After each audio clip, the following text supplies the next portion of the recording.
He didn't look like a billionaire. Messy hair, cargo shorts, a gaming addiction, and a beanbag for a bed. But Sam Bankman-Fried, known online as SBF, wasn't just another crypto nerd. He ran FTX, a crypto exchange once worth $32 billion. He was the face of the crypto boom, a self-proclaimed altruist, a genius, a savior. And then, within 72 hours, his empire crumbled. $8 billion vanished. Investors were wiped out. And the truth came crashing down. It was all a lie. This is the story of how a socially awkward math prodigy built one of the biggest financial frauds of the 21st century, and how it all unraveled in a matter of days. Sam grew up surrounded by academics. His parents were both law professors at Stanford. He was sharp, quiet, and weirdly obsessed with moral math. He studied at MIT, fell in love with probability theory, and joined the effective altruism movement, a belief that you should earn as much money as possible, so you can give it away. But behind the ideals was a cold calculation. Ends justify the means. In 2017, Sam launched Alameda Research, a crypto trading firm. He made millions exploiting price differences in Bitcoin across markets. Then came FTX in 2019, a platform designed for serious crypto traders. It was clean, fast, and looked trustworthy. It took off. With slick branding and big promises, FTX became the go-to exchange for investors. Tom Brady endorsed it. Larry David starred in its Super Bowl ad. Steph Curry called it the future of finance. Sam raised billions. Venture capitalists poured in money with barely any due diligence. Sequoia even published a glowing profile of him while he played League of Legends during their pitch meeting. He played the part of the eccentric genius, slept 4 hours a night, lived with 10 friends in a Bahamas penthouse, claimed he wanted to give away his fortune, said he didn't care about luxury.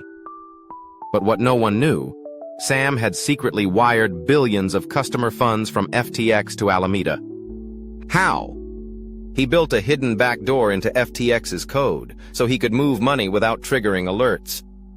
Alameda was supposed to be separate. Instead, it was being propped up by stolen user funds. Billions were used for risky bets, political donations, VC deals, and luxury real estate.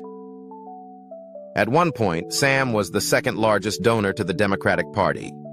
He was also giving to Republicans through dark channels. He rubbed shoulders with lawmakers, spoke at Davos, was hailed as the J.P. Morgan of crypto, and all of it was built on fraud. In November 2022, everything changed.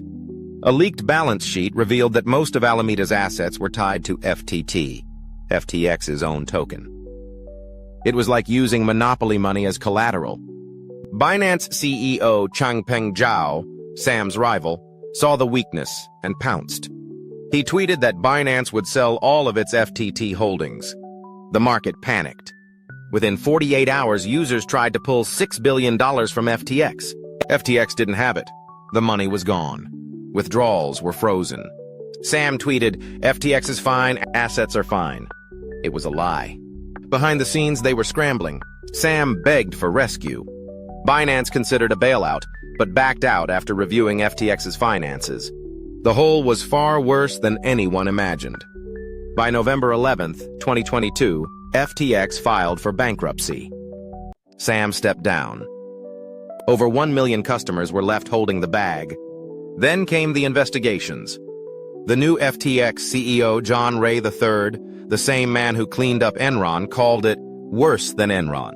He said, "Never in my career have I seen such a complete failure of corporate controls." Sam was arrested in the Bahamas and extradited to the U.S. Prosecutors charged him with wire fraud, securities fraud, money laundering, and campaign finance violations. His closest allies flipped. Caroline Ellison, Alameda's CEO and Sam's on and off girlfriend, testified that Sam directed her to commit fraud. They had special privileges coded into the platform. They knew it was illegal. They did it anyway. The trial in late 2023 was explosive. Sam, once hailed as the face of responsible crypto, was found guilty on all counts. He now faces over 100 years in prison. But the damage didn't stop with FTX. The collapse sent shockwaves through the entire crypto world. BlockFi Voyager, Celsius, all collapsed. Tens of billions of dollars in losses. People lost retirement accounts, homes. Some lost their lives. This wasn't just a crypto crash, it was a betrayal.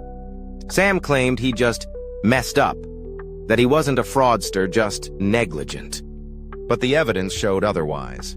He lied, he manipulated, he broke laws, and he gambled with people's life savings. He told the world he was building a better system, safer, more ethical. But in the end, Sam Bankman-Fried was no different than the con men before him. He just wore a different costume. This is a story of ego, ambition, and unchecked power. Of a man who thought he was saving the world, when he was really just stealing from it. And the worst part? So many people wanted to believe him.